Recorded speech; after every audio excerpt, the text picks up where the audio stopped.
reason to scream. An intruder has broken into our home and made a deliberate attempt to end her life. Is this child's rubber ball just a prop to seal the broken glass? Or does it have a deeper symbolic meaning? Well, the answers to that question and many others are contained in the Merriweather file. That's the name of our story, based on the exciting novel by Lionel White. Our leading players are Mr. James Gregory, Miss Bethel Leslie, Mr. Edward Binns, and Mr. Ross Elliott.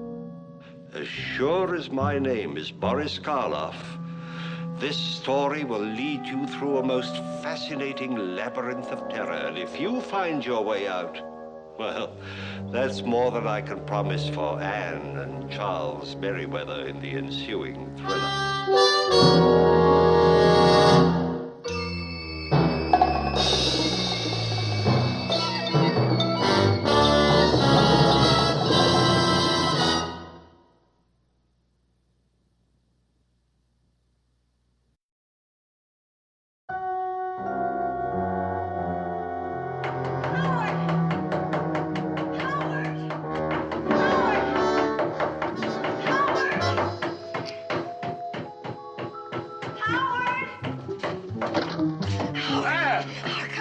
What's the matter?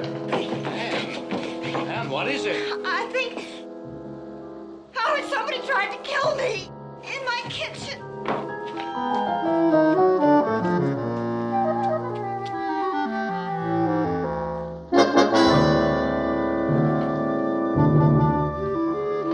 Gas. I turned them off. Somebody turned them on. Where's Charles? Away in the selling trip. Broke the glass to get in, huh? What's the rubber ball? That was Billy's. That was my little boy's. We just keep it around to remember him. Did you hear anything, Anne? The cat was in here sleeping somewhere. I suppose the gas fumes got her excited, and she must have knocked that tray over. That's what woke me. Mm-hmm.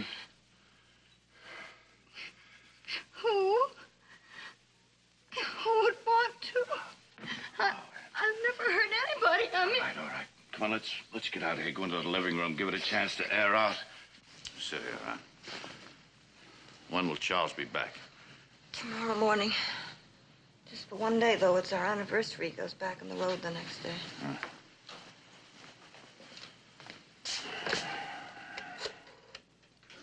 Who are you calling? Police, of course. Howard, please don't. Someone just tried to kill you. If you call him, Charles would find out. Well, of course he will. I don't want him to know.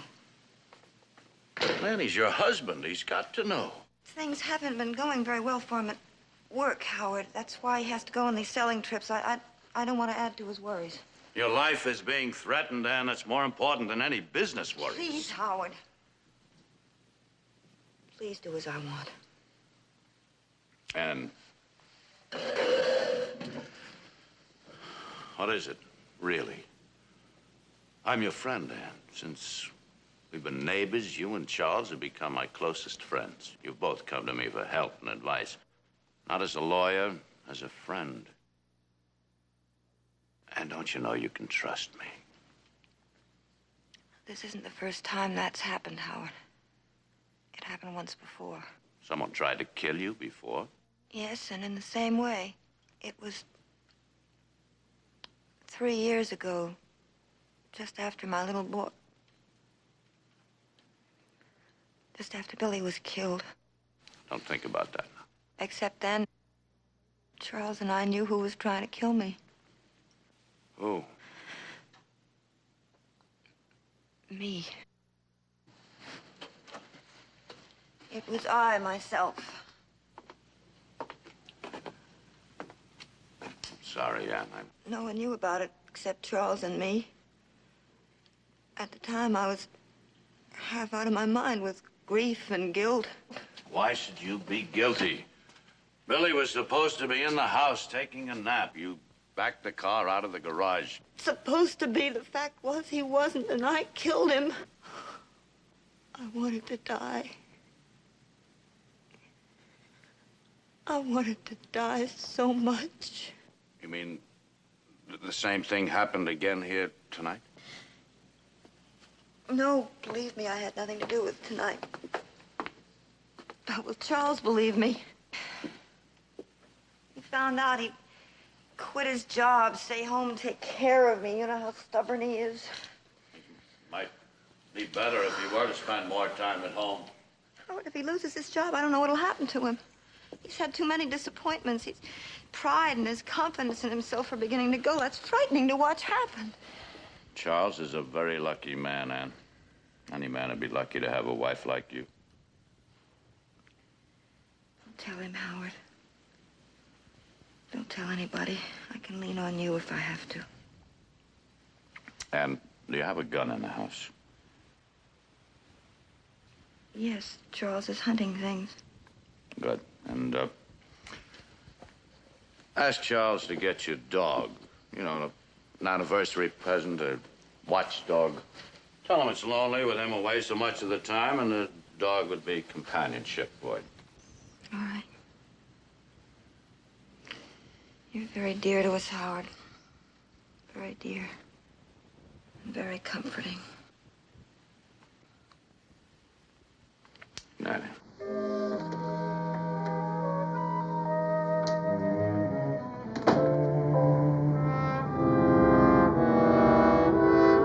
Good morning, Florence.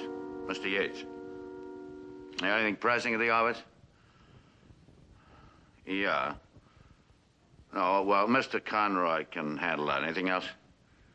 Uh-huh. No, I just been delayed. I'll be there very shortly, Florence. Mm-hmm. Oh, Florence, no, just a second. I'd like you to have some flowers sent for me, huh? Roses, I think, red, long stem. Yes, to Mrs. Charles Merriweather. You know the address. No. Just my card and say happy anniversary. Oh!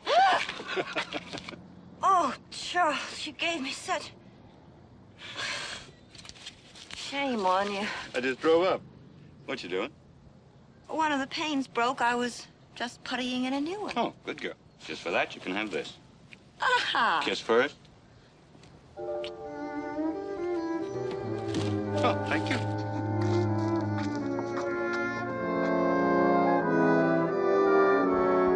Come on, boy. Come on. Up in the chair. Come on. You stay there. Lie down. Good boy.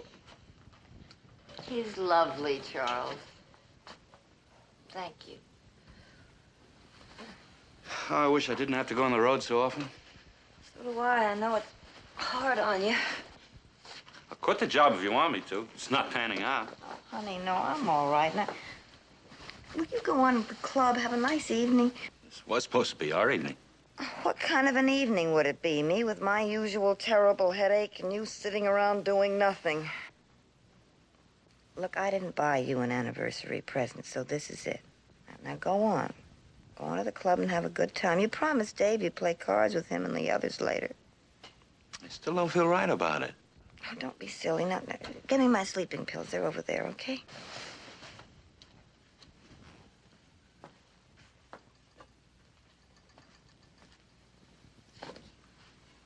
Thank you. Will you go on and get out of here? Okay. Wake me up before you go in the morning. 7 o'clock? I'll be up. Yeah. I think I'll put this in the car trunk tonight. Save time in the morning. All right. Have a good time, dear. Night, honey.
trouble, buddy? I got a flat. No spare? Yeah, but I can't get into my trunk. Lost your key, huh? Well, I had it last night when I put my suitcase in there. Now I can't find it. Well, there's a garage about a mile down the road, and I'll send somebody back. Thanks.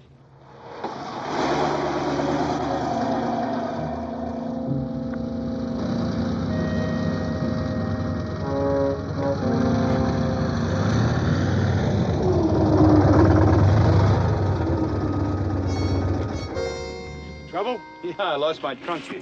One of these will work. Good. You're surprised how often this happens. I had to collect practically a whole hardware store full of keys.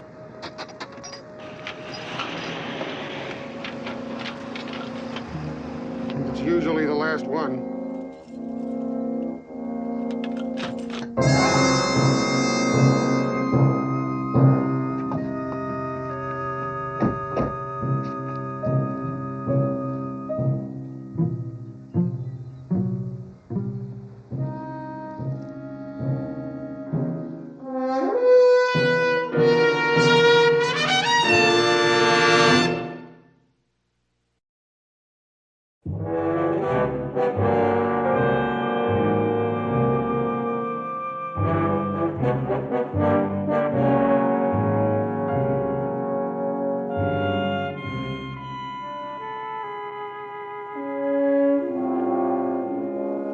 I don't know.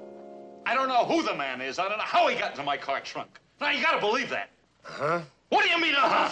Please, please don't lose your temper. Oh, why shouldn't I lose my temper? I tell them the truth. Instead of trying to find out who is behind this, they keep me here asking the same questions over and over again. Charles, Anna's right. Now, calm down. It's all just some nightmarish mistake. Excuse me.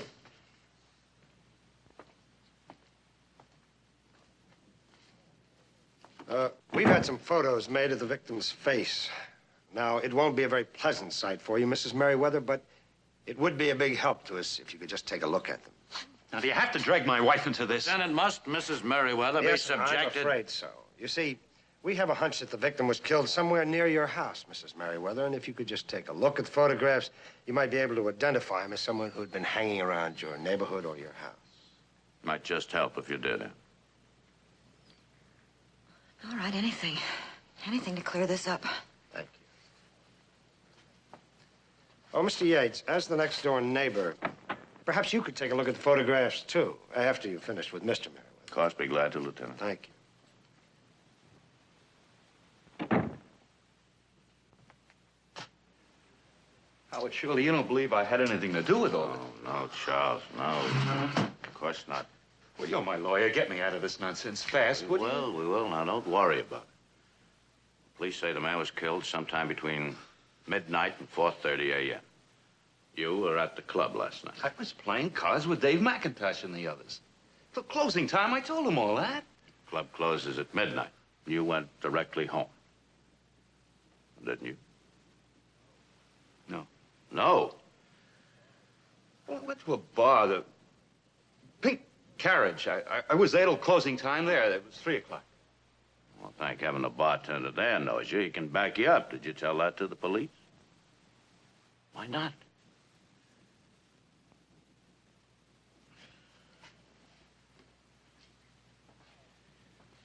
Howard,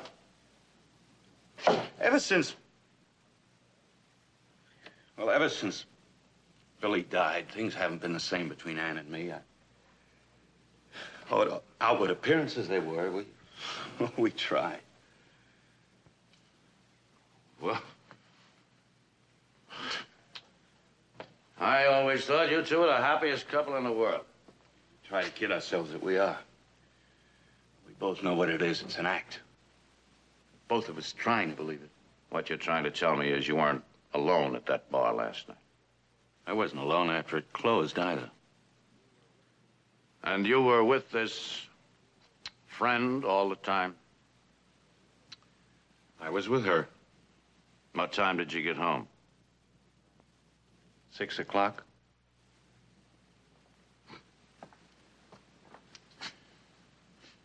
Well, I've shocked you, haven't I, Howard? Oh, no, Charles. I'm a lawyer, not a judge of morals. Anyway, there's your alibi. Produce the girl, you walk right out of here. I'm not gonna produce that girl, Howard. You're not? And I want you to forget I ever brought this thing up. Charles, that girl is your alibi. Now, look, I've hurt Ann enough. I'm not gonna hurt her anymore, and neither are you. Charles. Now, listen to me, please. I did not kill that man, Howard. But if it ever becomes necessary to tell about that other girl, I want to be the judge of that. All right. That's the way you want it.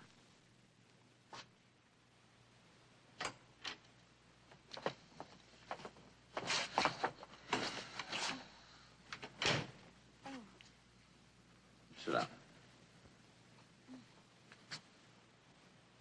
Now, Lieutenant, I've never seen that man before in my life. Lieutenant. You said you thought the shooting took place near the Merriweather house. Well, how is it that Mrs. Merriweather didn't hear a shot? Well, she was out cold. Sleeping tablets. Checked with her doctor. She's been taking them for nearly 3 years. I live right next door. I didn't hear it. Well, the revolver was shoved up against the stomach of the victim when it was fired. That would have muffled some of the sound, and he might have used a silencer. Charles Merriweather drove a sedan to the club. He left it in the parking lot out back. It's dark there. If anybody wanted to get rid of a body... Yes, but Mr. Merriweather drove his wife's station wagon to the club counselor. The sedan was in the garage all night. It still doesn't prove anything against my client. No, and neither would this. But it might begin to make things look pretty bad. What's that? Key to the trunk of his car. He told the patrolman he'd lost it. He searched him later. It's in his watch pocket here. What'd he say to that? That he lost it. He didn't know it was there. Lieutenant, they very seldom make trousers with watch pockets like that anymore. Maybe he did just slip it in there and forgot about it. So that's what he said. It's a little force, Mr. Yates. He knew it was there all the time. I'm afraid we've caught him in his first lie. Not a very good beginning, is it?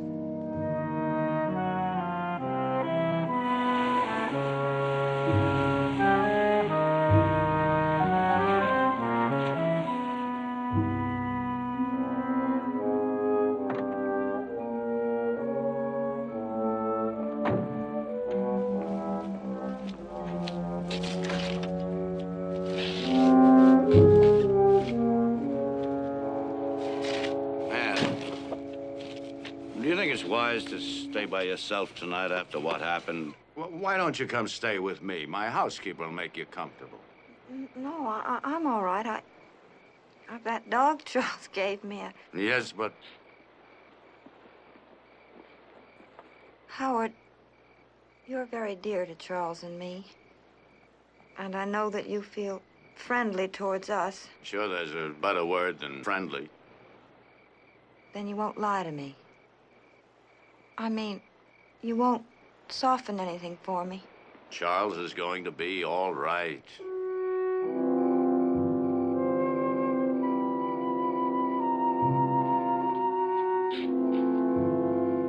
What would I do without you?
even a glimpse?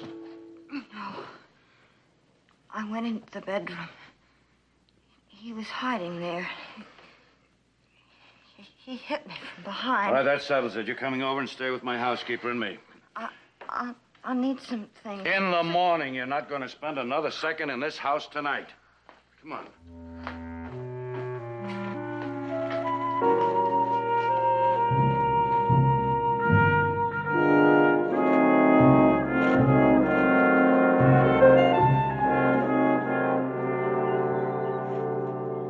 But don't you see, Lieutenant, now whoever killed that man stuffed the body in the back of the car, came back last night and tried to kill Ann. Yes, I know. I talked to Mrs. Merriweather. Yes, well, doesn't that point suspicion away from Charles? Why? Could have been an accomplice. An accomplice of all? What would Charles be doing with an accomplice? We still haven't found the murder weapon, Mr. Yates. We think it's around here somewhere. And somebody might come back for it before we find it. Excuse me. Anything yet, Sergeant?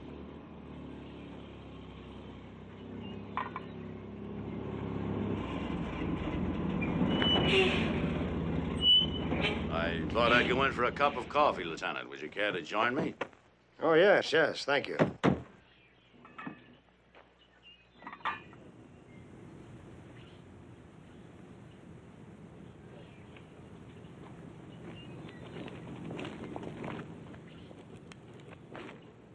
Excuse me. Well, what is it, Lieutenant?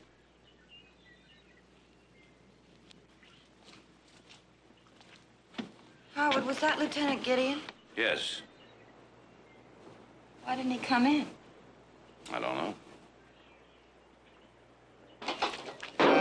Hold it, boys. Pour it out. That's right, pour it out. All right.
All right, it's my gun, but I didn't use it. I did not kill that man. Stop lying to me. I'm not lying to you. The body was in your car. You lied about the trunk key. It was in your pocket all the time. And for the millionth time, I don't know how it got there. This is your gun. I didn't use it. You killed him.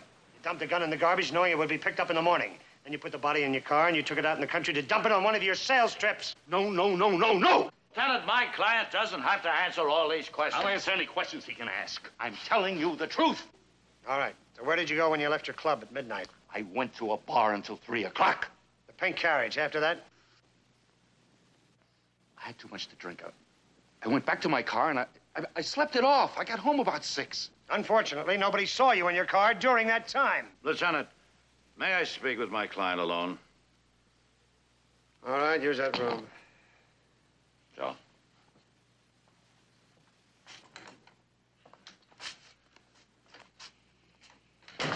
Charles, you're going to have to produce that girl immediately. They're going to indict you for murder, Charles.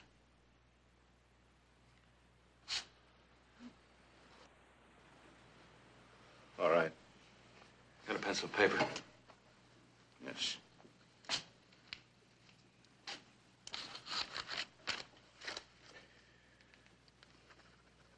Give her this note. She'll answer your questions. Or will she back you up? I hope so. All right, I'll stop by and see her as soon as I drop Ann at home. I want to thank you for being so good to Ann. You're a real friend. Yeah. Officer, we're through.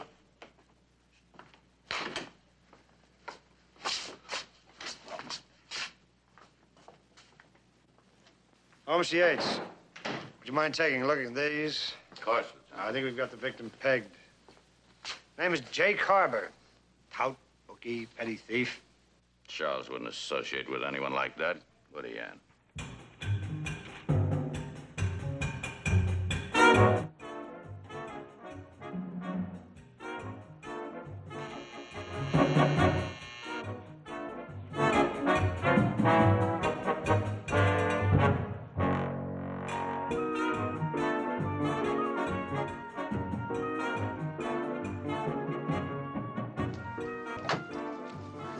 Miss Grant?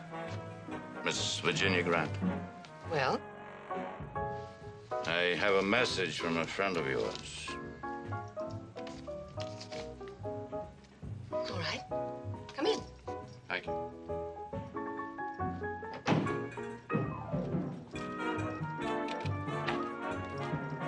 Sit down.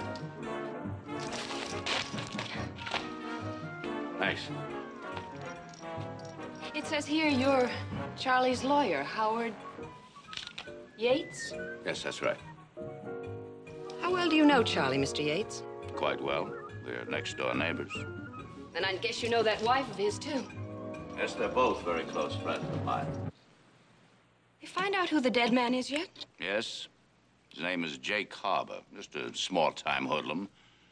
Did, you ever hear of him? No.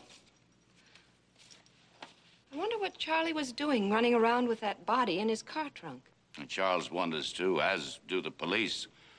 The important thing now is to find out who killed him. And unless Mr. Merriweather has an airtight alibi for the period from 3 to 6 a.m. Tuesday morning, he's going to be in trouble, very serious trouble. Well, if that's all the police want to know, Charlie's troubles are over. He was with me. Miss Grant, would you tell that to the police? Why not? It happens to be the truth. I can't tell you how relieved I am. You've no idea. Now, thanks to you, it's all over. Well, I think it calls for a drink. Care for one? Yes, thank you. Would. This all right? Fine. On the rocks, please. Of course, it's too bad Mrs. Merriweather's going to have to find out. But I guess it really doesn't matter. Charlie's been wanting to tell her off for a long time. Ever since she killed their little boy. That was an accident, Miss Grant. A terrible, tragic accident. Sure. You don't know how crazy Charlie was about that kid, though. I'll have to get some ice. It'll just take a minute. Oh, may I help you? Oh, no. You just make yourself at home and relax. Charlie's going to be all right. Yes, thanks to you.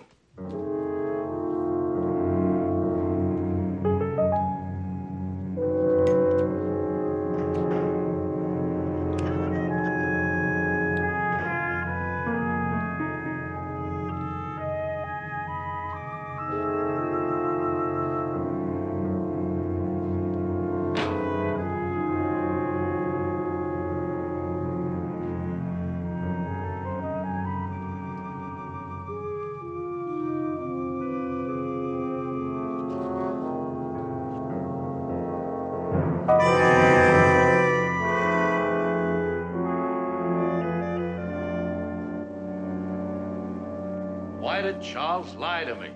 If Virginia Grant knew Harbor, Charles must have known him, too. Is she pretty, Howard? Oh, Ann.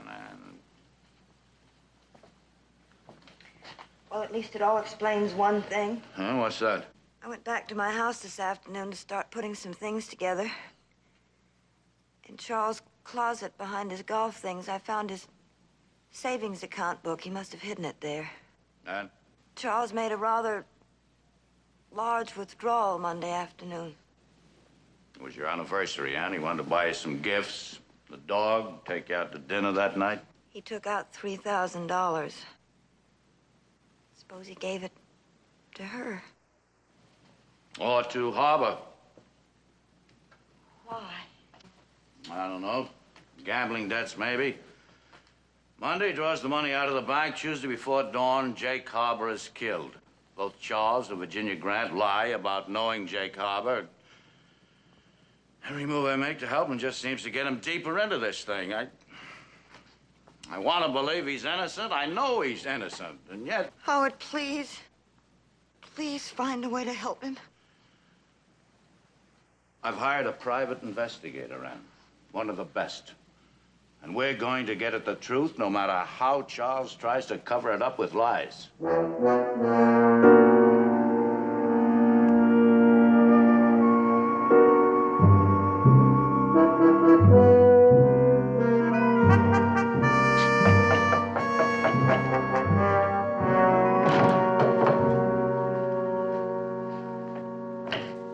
Mr. Gugman?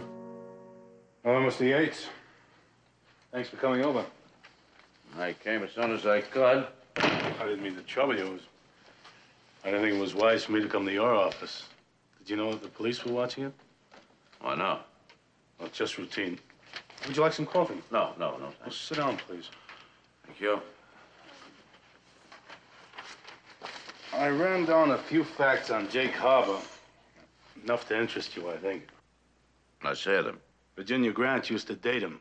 When your client started making gambling bets through him, Harbor introduced Merriweather to the girl.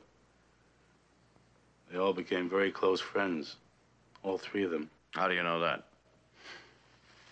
It wasn't that hard to find out, Mr. Yates. You know, in my line of work, you got to get to know people. People you can buy. Like bartenders, waiters, doormen. Unfortunately, so do the police. What do you mean by that? I'm afraid you made a terrible mistake. In what way?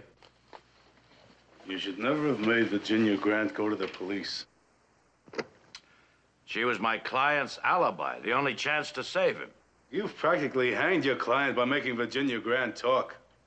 Gideon's already run a check on her. And he's questioned everybody that knows her. And? They know everything I know. Probably more. He's already checked on Harbor's bank account. He deposited $3,000 Monday afternoon, 10 minutes before the bank closed. I'm afraid nobody's going to believe you, Miss Grant's story. I've got to believe it. Considering the kind of woman she is, the jury's going to be prejudiced against your client. You were hired to find evidence that would make them believe her. Oh, really? Evidently, you haven't read the evening paper.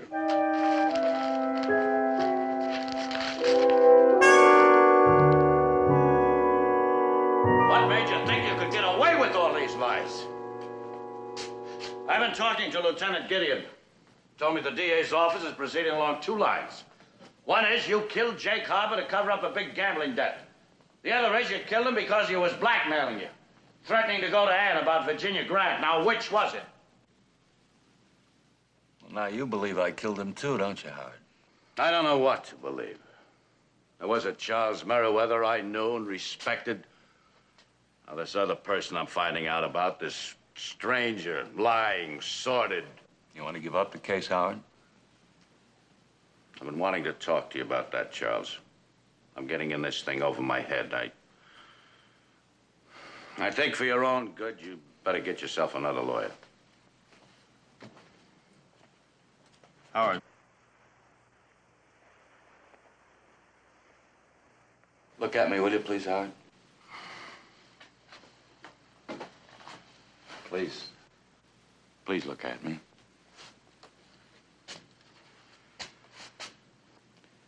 Howard, I didn't kill that man. I don't know who did. I didn't put his body in my car trunk. I didn't know that key was in my watch pocket. Now, that's the truth, Howard. Believe me? I don't know. Everything tells me I shouldn't. Yet Yes, Charles. I do believe you're telling the truth. Then I want you to go on being my lawyer. After this is all over, Ann will probably walk out on me, and I don't blame her. You're probably the only friend I have left, Howard. Don't you walk out on me, too.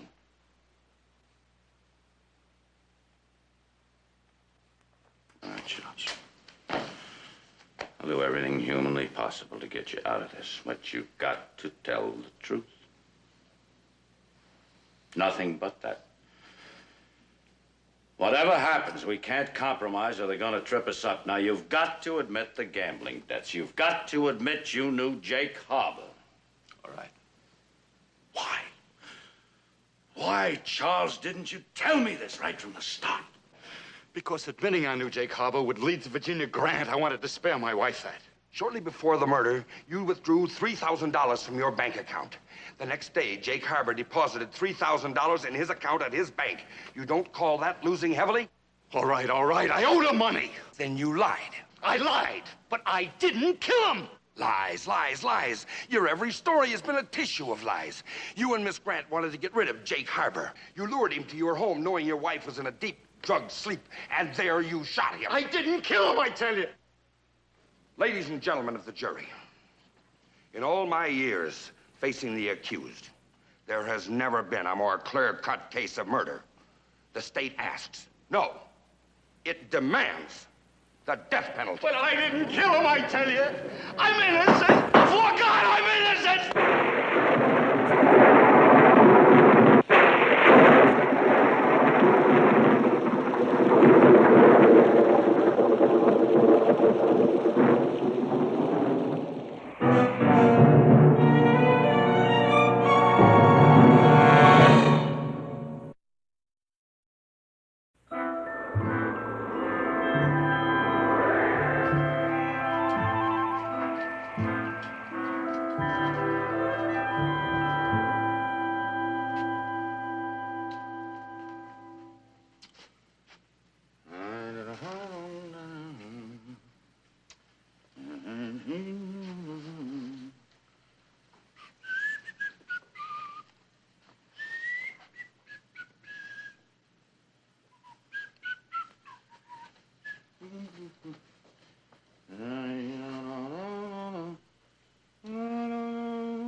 Lieutenant Gideon, of all people. Hello, Yates. Long time. Merry Christmas. Thanks. Same to you. Come on in, sit down. Let me take your coat. Oh, thank you. Am I interrupting anything? Oh, no, I'm just starting to dress the tree, that's all, you know. Come on in, sit down. Thank you. Hey, can I fix you a little hot toddy? Yeah, that might be very nice. Freezing out. Go on with whatever you're doing. I can't stay long.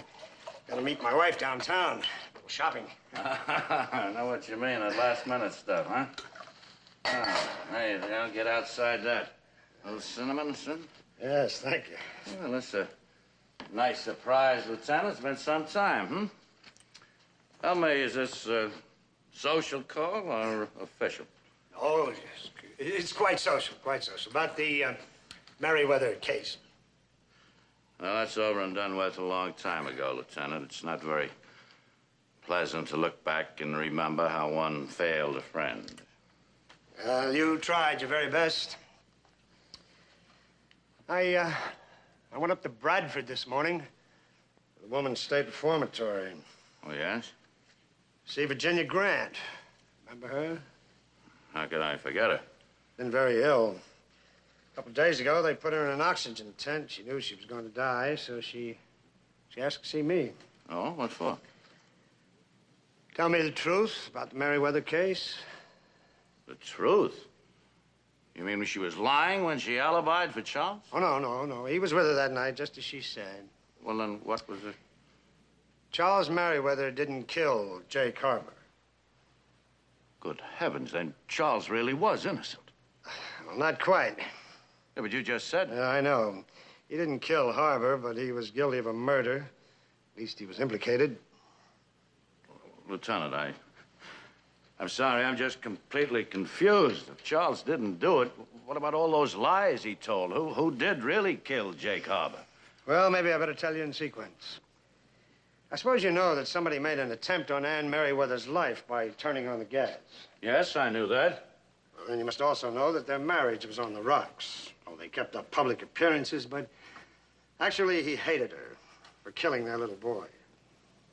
And you mean it was Charles who tried to kill her? No, he didn't do it, but he wanted her dead. You see, he'd asked for a divorce and she refused. So he arranged it with Virginia Grant, and it was she who disguised herself as a man, broke in, and turned on the gas. Good heavens. Well, it didn't work, as you know. So Merriweather was shocked when he got home on his anniversary to find his wife still alive. Then she asked for a watchdog, and that fitted in very neatly because Charles Merriweather gave her Ginny Grant's dog. By now, Charles and Ginny decided that they needed a professional killer. So they hired Jake Harbor for $3,000. Now, that's when Charles withdrew the money from the bank. Yes, and why he couldn't explain the withdrawal. Now, Charles planned his alibi first at the club, then at the Pink Carriage, while Harbor went next door to the Merriweather house to kill Mrs. Merriweather. Yeah, well, then what happened? How did Harbor get killed? Well, there was one flaw in their plan. You see, Anne Merriweather suspected that her husband was planning to kill her, so she didn't take the sleeping tablets. She hadn't been taking them for weeks, only pretending. So that when Harbor broke in, she was ready for him. Now, Harbor must have attacked her when she discovered him, so Anne had to kill him with Charles's gun. And it was self-defense. She killed him in self-defense. Yeah, she did it all right. She could have gotten off on self-defense, but there was one thing that she wanted much more than that. She wanted revenge. And her husband had left himself completely vulnerable. So, she put Harbor's body in the trunk of Charles's car and put the key in his watch pocket. Yeah.